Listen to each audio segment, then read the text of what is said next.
الحمد للہ وحدہ والصلاة والسلام علی من لا نبی بعد اما بعد فاعوذ باللہ من الشیطان الرجیم بسم اللہ الرحمن الرحیم وما ينطق عن الهوى ان هو الا وحی یوحی۔ دجال کے دو نام جو ہیں وہ ملتے ہیں زیادہ، جو مشہور ہیں، ایک دجال اور دوسرا مسیح ہے۔ ان دونوں کی وضاحت اور معنی جو ہے نا آپ کی خدمت میں پیش کیے جاتے ہیں۔ دجال بنا ہے دجل سے، اور دجل کا ایک معنی ہوتا ہے جھوٹ بولنا، چونکہ یہ سب سے بڑا جھوٹا ہوگا، فریبی ہوگا، اس لیے اس کو دجال کہا جائے گا۔ اور دوسرا دجال کا معنی ہوتا ہے حق اور باطل کو خلط ملط کر دینا، دجل سے نا، دجل الحق بالباطل، کہ حق کو باطل کے ساتھ ملا دینا، یہ دجل ہے۔ تو دجال بھی ایسا ہی کرے گا، حق کو باطل کر کے دکھائے گا، باطل کو حق کر کے دکھائے گا، خلط ملط کر دے گا۔ دوسرا اس کا نام ہے مسیح دجال، ہے مسیح۔ حضرت عیسیٰ علیہ السلام بھی مسیح ہیں، ان کو بھی مسیح کہا گیا، قرآن کریم میں کہا گیا، اور دجال کو بھی مسیح کہا گیا ہے، لیکن دونوں میں بڑا فرق ہے۔ ایک تو فرق یہ ہے کہ دجال کے ساتھ جب بھی مسیح کا لفظ آتا ہے تو مسیح دجال یعنی اکٹھا بولا جاتا ہے۔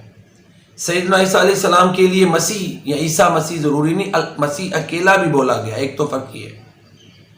دوسرا فرق یہ ہے کہ عیسیٰ علیہ السلام کا یہ معجزہ تھا کہ وہ ہاتھ پھیرتے تھے کوڑی پر، مادر ذات پہ، اندھے پر، پیدائشی اندھے پر، اللہ تعالیٰ اس کو شفا دیتے تھے۔ مسح کا معنی ہوتا ہے مسح کرنا، چھونا، ہاتھ وغیرہ پھیرنا۔ تو یہ سیدنا عیسیٰ علیہ السلام کا معجزہ تھا، ایک تو یہ مطلب ہے۔ دوسرا کہتے ہیں ان کے پاؤں جو تھے وہ سپاٹ تھے، ان کے نچلی جانب جو بینڈ ہوتا ہے نا عام طور پر پاؤں میں، وہ سیدنا عیسیٰ علیہ السلام کے پاؤں میں نہیں تھا، یہ دوسرا مطلب ہے۔ تیسرا مطلب عیسیٰ علیہ السلام کے لیے یہ ہے کہ وہ سیر و سیاحت بڑی کرتے تھے۔ تو مسیح دجال کو بھی مسیح اسی لیے کہا جائے گا کہ یہ بھی سوائے چند مقامات مقدسہ کے، مدینہ منورہ، مکہ مکرمہ، بعض روایت میں جو ہے نا وہ طور اور بیت المقدس بھی آتا ہے، ان کے علاوہ تمام جگہوں کا یہ جو ہے نا وزٹ کرے گا، تمام مقامات کی سیر و سیاحت کرے گا، اس لیے اس کو مسیح کہا جاتا ہے۔ اور دوسرا مسیح یہ بھی ہے کہ عیسیٰ علیہ السلام سراپا حق تھے، باطل ان سے الگ تھا۔ یہ جو مسیح دجال ہے بالکل ان کی اپوزٹ ہے، متضاد ہوگا، یہ سراپا باطل ہوگا۔ اور ایک یہ بھی وجہ ہے دجال کو مسیح کہنے کی کہ یہ ممسوح العین ہوگا، اس کی جو ایک آنکھ ہے وہ ظاہر ہے وہ خراب ہوگی، انگور کی طرح پھولی ہوئی ہوگی، تو اس لیے اس کو مسیح دجال کہا جائے گا۔ سیدنا عیسیٰ علیہ السلام کے لیے اس کا استعمال اور معنی میں ہے، سراپا خیر و برکت کے معنی میں لفظ مسیح کا استعمال، لفظ مسیح کا استعمال سیدنا عیسیٰ علیہ السلام کے لیے سراپا خیر، سراپا بھلائی کے لیے ہے، ان کے معجزات کے لیے ہے، جبکہ دجال کے لیے جب لفظ مسیح آئے گا تو یہ نیگیٹو اسپیکٹ میں ہوگا، سراپا شر، جس کی سیر و سیاحت باطل کے غلبہ کے لیے ہوگی، اور اسی طرح جو ہے حق سے بالکل جدا کر دیا گیا ہے۔ یہ مسیح دجال کے لیے لفظ مسیح کے معنی ہیں۔ باقی دجال کی تفصیلات کے حوالے سے پھر انشاءاللہ آپ کی خدمت میں حاضر ہوں گے۔ اللہ رب العزت کی بارگاہ میں دعا ہے کہ اللہ تعالیٰ ہمیں ہر قسم کے فتنے سے محفوظ رکھے۔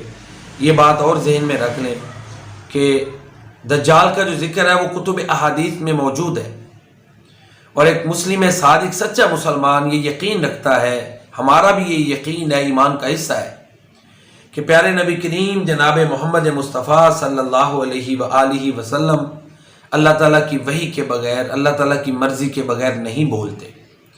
تو دجال کا ذکر اگرچہ صرف کتب احادیث میں ہے، چونکہ یہ تواتر کے ساتھ ہے، اس لیے تمام مسلم امہ جو ہے نا دجال کے فتنے پر ایمان رکھتی ہے، اور پیارے نبی کریم صلی اللہ علیہ وسلم تو ہر نماز میں سلام پھیرنے سے پہلے مسیح دجال کے فتنے سے پناہ پکڑتے تھے، اور ہمیں سکھایا گیا اللہم انی اعوذ بک من فتنۃ المسیح الدجال، پھر آپ نے دعائیں سکھائیں سورہ کہف کی ابتدائی آیات اور آخری 10 آیات، ابتدائی 10 آیات کہ یہ اس کے فتنے سے محفوظ رکھتی ہیں۔ تو لہذا جو قرآن کریم میں ہے وہ بھی سراپا حق ہے کہ وہ اللہ کا کلام ہے، میننگ بھی اللہ کے ہیں، ورڈز بھی اللہ کے ہیں، اور جو بات پیارے نبی کریم صلی اللہ علیہ وسلم کی زبان نبوت سے نکلی ہے، ورڈز اور الفاظ آپ صلی اللہ علیہ وآلہ وسلم کے ہیں، لیکن معنی اور میننگ اللہ تعالیٰ کے ہیں۔ یہ ہمارے بنیادی ایمان کا حصہ ہے کہ اسلام 2 چیزوں سے مرکب ہے، قرآن اور سنت۔ اللہ تعالیٰ ہمیں صحیح اپروچ اپنانے کی توفیق عطا